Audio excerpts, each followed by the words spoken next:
to the channel. This is No Luck Trucking. I'm Liz. So we called on a load getting us back to closer to the East Coast. Supposed to pick up tomorrow, and delivery is either Thursday or Friday. He said, well, he thought we were a solo truck, so he said, if you can't make it Thursday, I'm sure we could work it out for Friday. But we knew that we would have no problem making it. So we went to the truck stop, and I cleaned out the trailer, did all that stuff, and then we were sitting there like, why don't we try? So I gave this place a call. It's brand new warehouse. Gave this place a call, and the person I spoke to in the office said, yeah, can come today. So I showed up. I went to the check-in, and he said, we don't have that pickup number for today. I was like, yeah, I was supposed to pick it up tomorrow, but I decided to try and see if I could pick it up today. He said, yeah, go down the door 56, and it might take a while to get your paperwork, since we weren't expecting you today, but it should be no problem. So we'll see how this goes. We might be in for another long wait, and I did not set myself up perfectly for a straight line, even though I have tons of room. What I always do. Actually, right? Am I one over? No, it's good. Alright, I did better than I thought. This is 56, yep.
Not as square with the building as I thought, but we'll check it out, see what it looks like. It looks like a pretty flush one with the building, though. Maybe the concrete's just crooked. A little off, but pretty on. Should be good. Okay, well, we got loaded. I think we were in the door for an hour, which is pretty crazy considering that we were supposed to get loaded tomorrow. The agent did contact us and sounded a little bit concerned that we picked it up today, or that we were here today. I think what he's used to is people asking for detention when they arrive someplace early and then they get sat for a long time, but we said no, we understand we're here early. So I mean, as long as we get loaded today, we're happy. So I gotta pull out from the door, put the seal on it, put the lock on it, do all that. Man, Salt Lake is beautiful. Alright. I'm not a huge fan of places that don't have lights on their docks. It's kind of sketchy to me. Or yeah, like you're not locked in by anything. There's no lights indicating if somebody's going in and out of your trailer. I guess they just rely on coming out and telling you that you're done and giving you your paperwork, but kind of sketchy. Alright, well, I was gonna come back here and put some straps in, but we're all the way to the back, so I think we don't need straps on this one. So I'm just gonna close it up and then we'll get on the way. Alright, we'll do a bit of an update. I took out this morning. Liz got us loaded, drove a little bit. We stopped, slept through the night, and I took out this morning, started driving. Was chatting with some of the friends on the voice chat on Discord, and then I get a call from the insurance company of the guy that hit us. Well, I guess the owner of the truck's insurance company. They called and wanted to start a claim, and went through the whole deal. And now they want us to take pictures of the damage, which means we have to get our truck washed, which it has needed it for quite a while. So I'm not mad at it, because we do need it, but we have to get it done today to start the process. So hopefully by the time we get home, we can just get it all fixed and ready. So here we are in the Blue Beacon line. It is pretty long. There's about 10 trucks, but it is a two-bay. It is a two-bay Blue Beacon, so it should be moving pretty quickly. They've already taken in about 2 or 3 trucks since we've been sitting here, which is maybe 2 or 3 minutes. But so the idea is to get it washed, take pictures of the damage for them, get it submitted. They were very, very interested in seeing the dash cam footage, so I'm gonna upload that, and I guess they were trying to reach out to the driver, and he wouldn't respond or answer to their calls. So we're gonna see if he leaves out the fact that there was a small child in his truck, which I let him know, because she asked how many people were in our truck, how many people were in his truck, and she was very interested in if I had the dash cam or footage that would show that there was another occupant in his vehicle, which we do have. So we'll show them that, and I don't know, hopefully it's not I really like their process where you download their app and you drop all of your proof of your case in there, and then they sort it out, assign blame, and then get the truck fixed.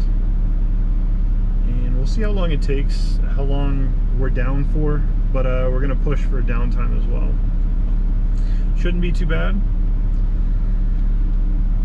Probably gonna drive for a little bit longer, get the mileage down, so that because right now it's right at 2 shifts. We'll get it a little bit lower, so we can get it down to like 1.5 shifts, something like that.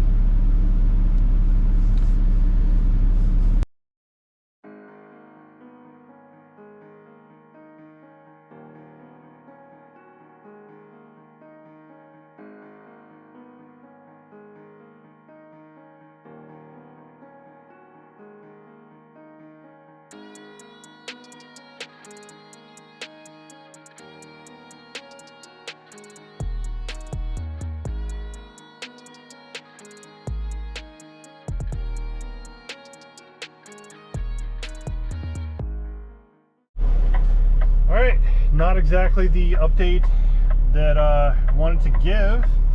The tire pressure monitoring system went off. Well, it alerted us that we were low on pressure. Well, that it had dropped down to 85. So I was going to go to the next available rest area or truck stop, but it kept dropping and dropping, and all right, let me set this.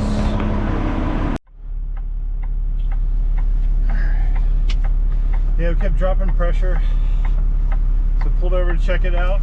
It looks like it's something with the valve stem. Was able to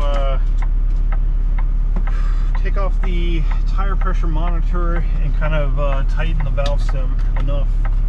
It accepted air. I put 100 psi back in. So we're gonna get rolling. There's a truck stop and rest area in about 20 miles. Alright, let's get back out on. That's right. Put the air back in the trailer.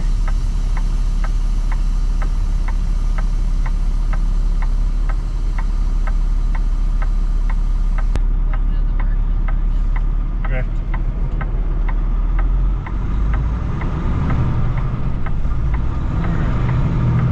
So we're going to check the air pressure in about 20 miles. We're going to see if it's holding steady. And we can figure out exactly what's going on.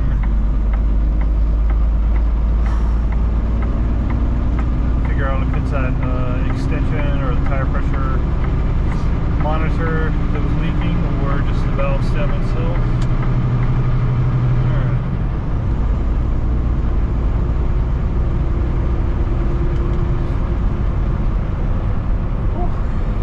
It's cold.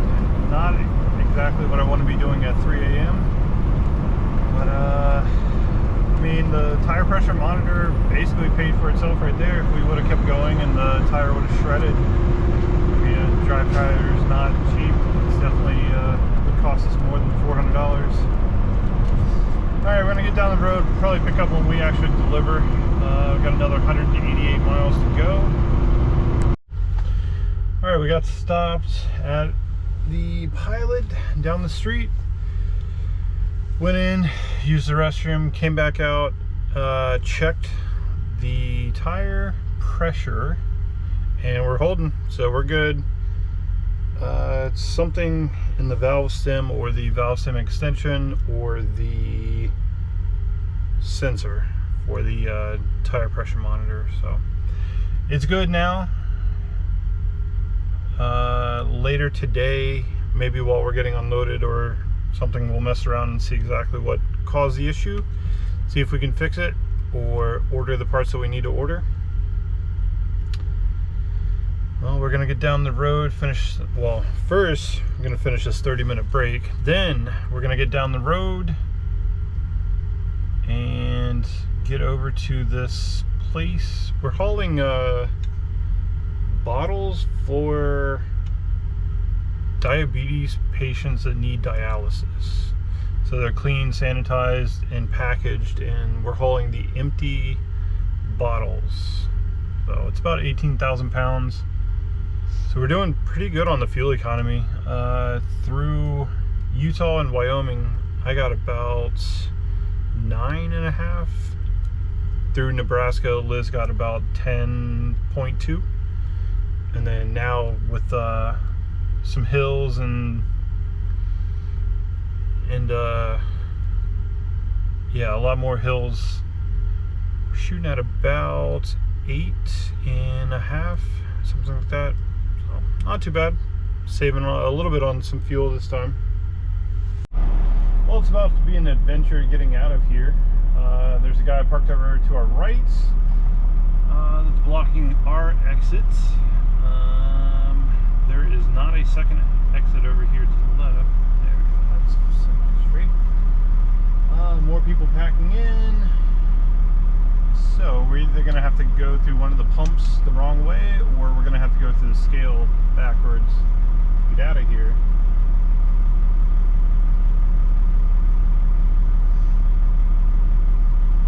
Luckily, it's 3:30 in the morning.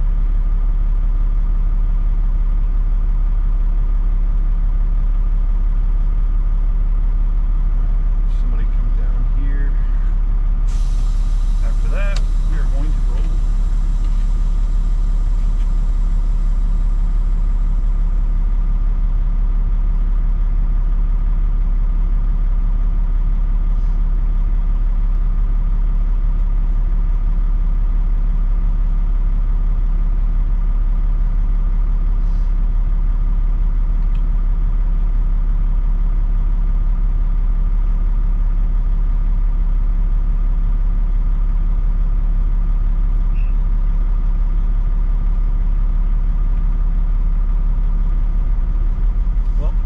no-go on the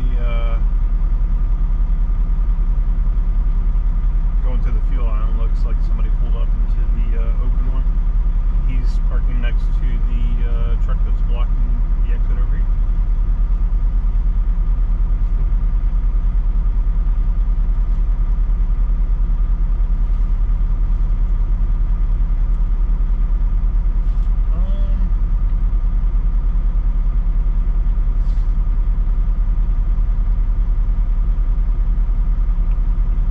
That looked like the front axle had a ton of camber, like the axle's broken in half.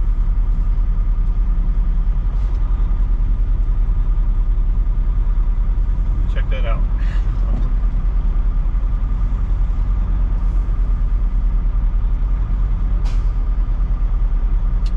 Oh yeah, that definitely is. That has a ton of camber.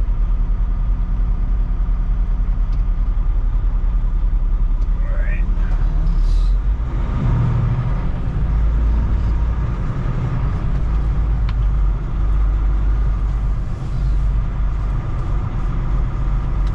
It's interesting.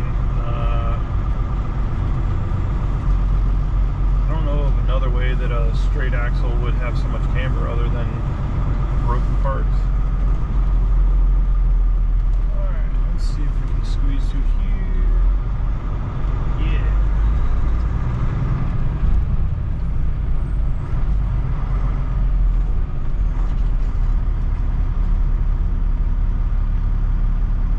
What are we doing? This flatbed guy has been all over the parking lot.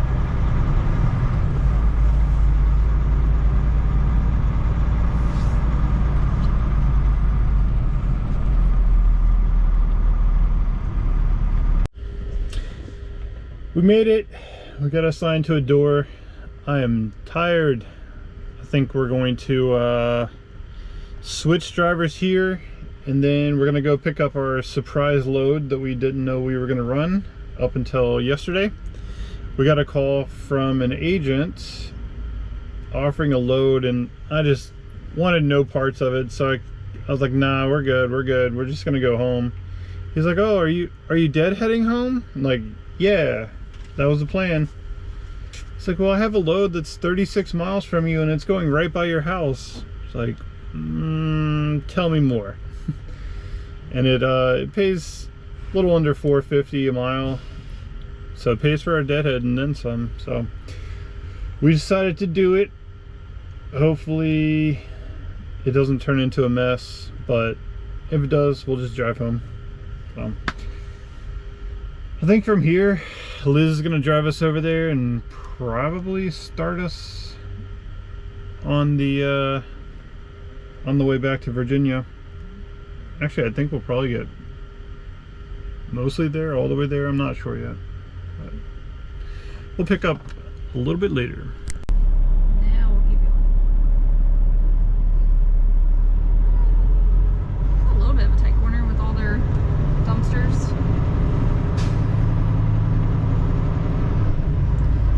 Take it slow and stay to the right.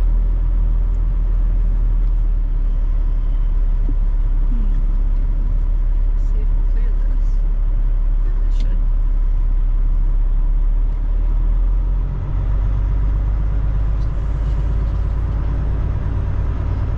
Alright, so we just got to our last pickup, going home. There was a guard shack. He was very nice. He just said, follow this road around the building, far corner, there's going to be a shipping and receiving office. Park, they'll tell you what door to go in, and then you just follow the road out and leave. Don't even have to talk to the guy when we're leaving.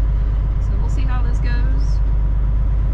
Hopefully this isn't a trap load where we end up getting a lot of time wasted at the receiver or something. I think it'll be fine though. Both places look pretty first come first serve, get you in and out type of places.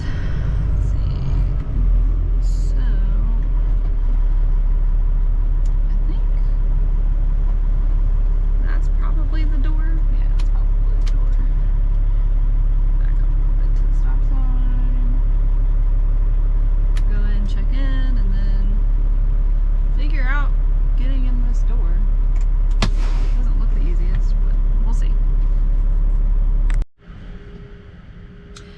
Update time. It's been 25 minutes. I have wandered all over the place. Somebody came up behind us trying to leave since we're blocking the one way around the building. And he said, oh, try this back door over there. You need steel toes and safety glasses technically, but if you pop your head in there, you might be able to catch somebody. And I did. And he said, come on, follow me. I'll take you over to the shipping office. And there was nobody in there. So he made a bunch of calls and was talking to people, trying to figure out where Lee is. And apparently he was in a meeting and might still be in a meeting. So we're just waiting on him to finish up with his meeting. I'll probably try calling his number again if nobody comes out here, but it's just a waiting game at this point. We are 2 hours early. But I don't know, it's always interesting going to the small, I don't know, this really isn't that small, but it's a plant, and from what I could see, they manufacture brake drums. So that's interesting for like semi-trucks, big like 16-inch brake drums. So that was pretty cool, but now we're just waiting, and eventually, hopefully we'll get in a door and get loaded, get out of here. Yeah.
So it's kind of a weird, just tight, I don't know. I don't have a whole lot of practice with setups like this where it's not just a wide open straight line.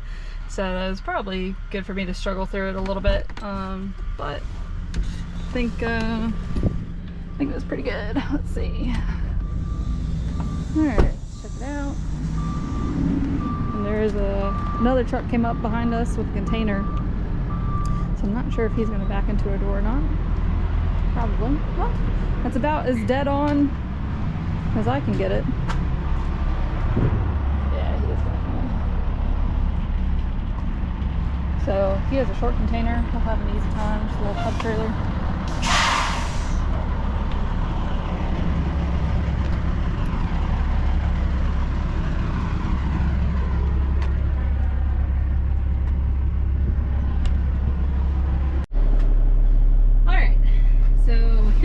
There were 2 hours, finally got loaded.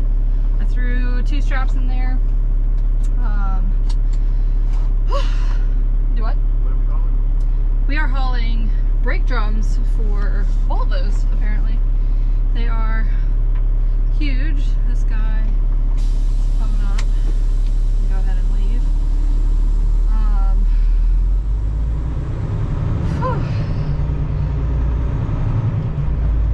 Yeah, it wasn't too bad.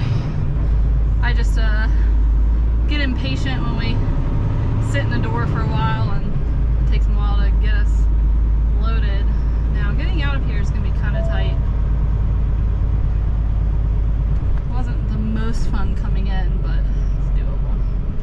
Just gotta stay wide. Alright, status reports. We just arrived. We went to where we assumed we would be going due to all the drop trailers and docks and trailers in the docks, but as we walked up to the office that's labeled shipping and receiving, she told us to go somewhere else, but she said to back into whatever door is available. Look at that whole trailer full of Volvo parts. Had to get the Peterbilt to bring them over.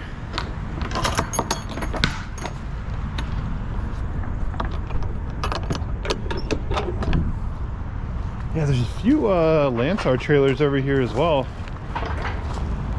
Maybe this is the stuff that pops up on the load boards every once in a while.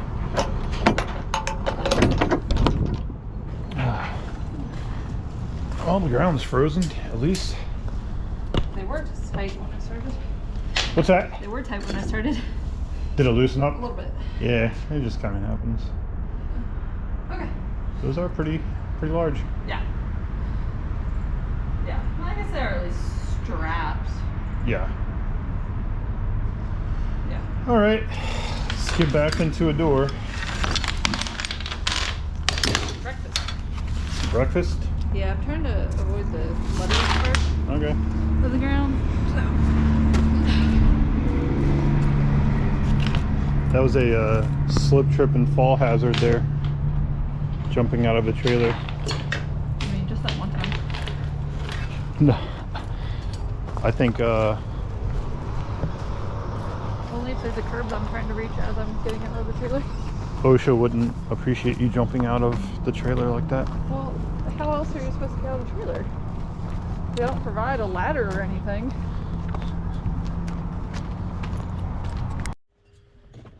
Let's get over to...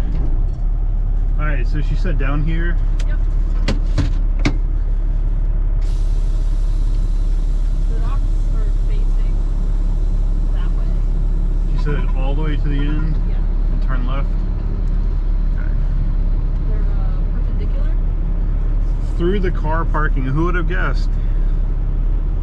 I always joke saying that we are like professional wanderers because you show up to these places and like you can think you're going to the right place, and then somebody's like, you go over there to this obscure place with these hidden docks through the car parking lot. Duh, like you've been here before. This lady wasn't rude about it or anything. She just told us that we were not in the right area.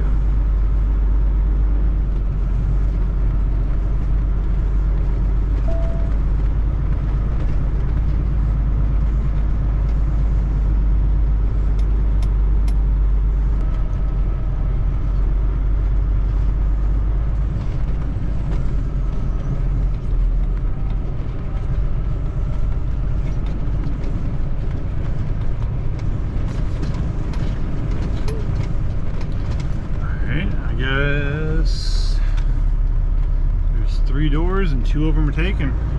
Guess we're going there. Yeah, it looks pretty straightforward. Nothing crazy.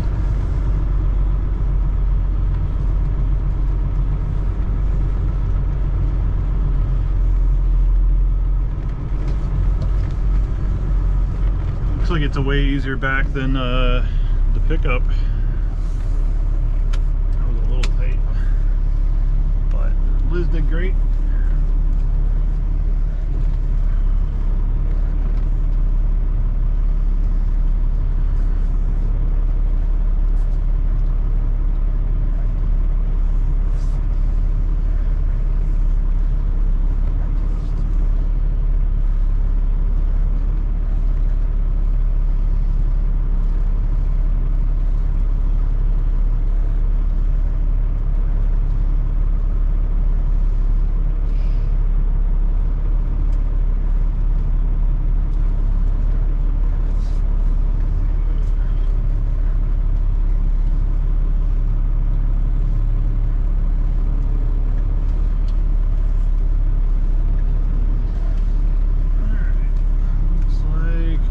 target for the doors.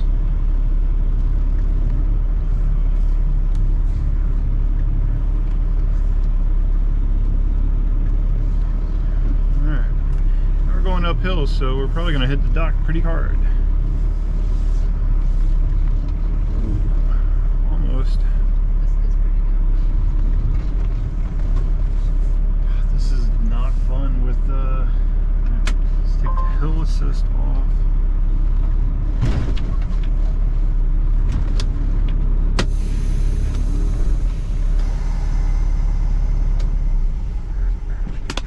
Alright, stop to confuse me.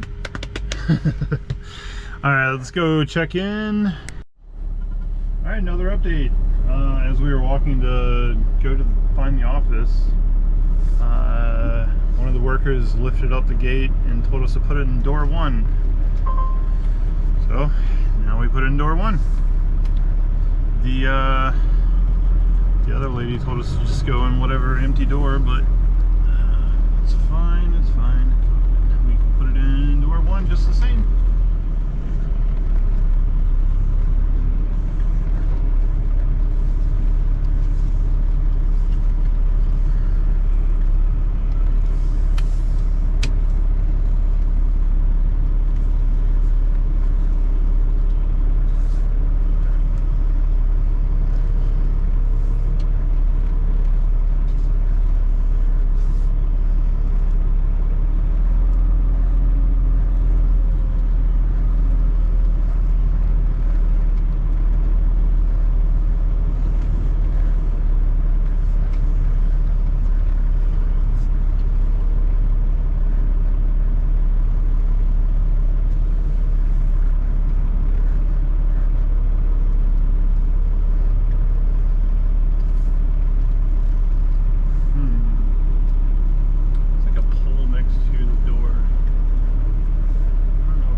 Yeah, I think I'm going to do that. I'm going to take a peek, see what's back there.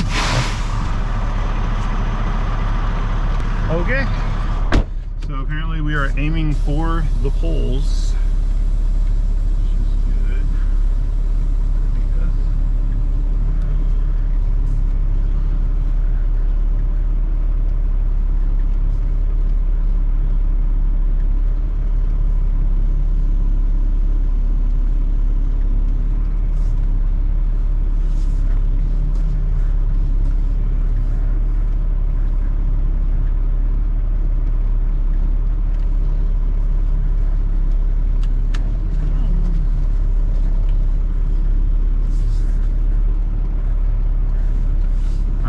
Straighten it up a little bit.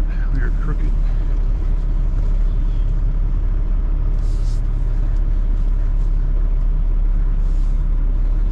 I was trying to avoid the poles, but apparently that's what we need to aim for. So just got to realign it, get it back over there.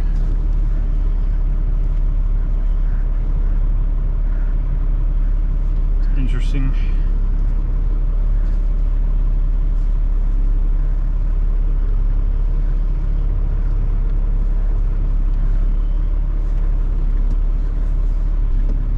Straight with the dock. Try not to blast into the wall.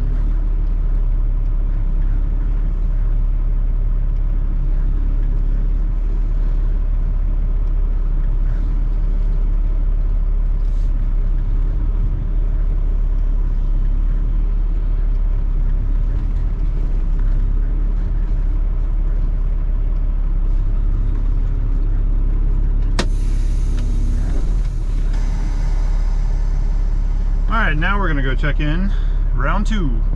Alright, and that is what we love about the loads that we have been running. In 1.25 miles, turn right on Plantation Road Northeast. Wow, this is very, very steep. So if you go to the right, oh, we're definitely going to the right. That's the way we came in. In and out in 22 minutes they had us out of there. I'll take that all day. Now we need to swing wide.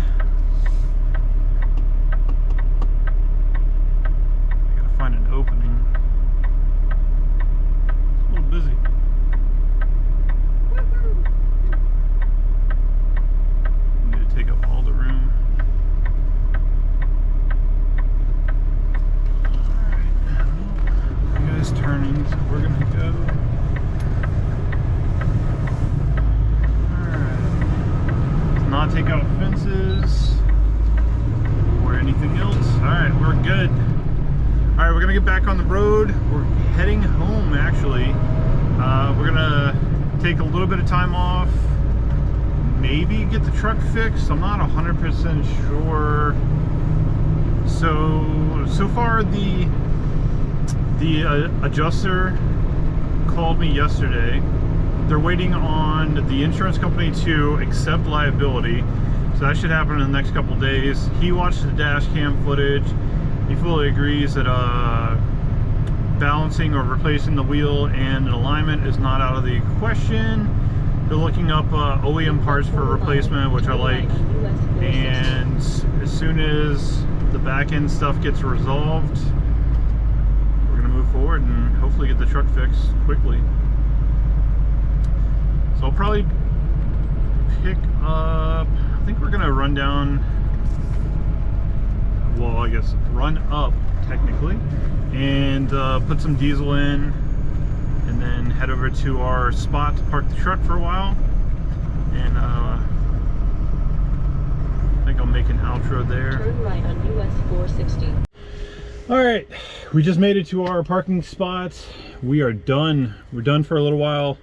Gonna take some time off. But on the drive back, I was actually listening to the podcast. It's called Ship's Gonna Happen.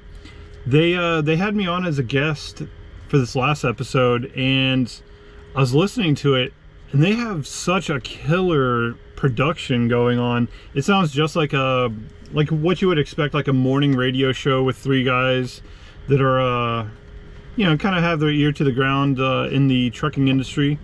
It was a fantastic show, and I want to try to get them more followers, more exposure out there. So their YouTube only has like 15 subscribers, but the quality of their work, man, they're like a million subscriber podcast easily. So I'm gonna put their stuff down below. I would love if you guys could drop over there, tell them that I sent you, and subscribe, listen to our latest interview, the latest episode, catch some of the older ones, man. Fantastic stuff. I'm gonna try to get them onto a live, I think, while we're on home time, and maybe they can all talk about their experiences, or maybe I can get at least one of them on there, and we can discuss the podcast, their experience, and, you know, just their views on trucking and stuff. I think it would be a lot of fun. So we're gonna wrap it up there. Thank you for watching, and we'll see you on the next one.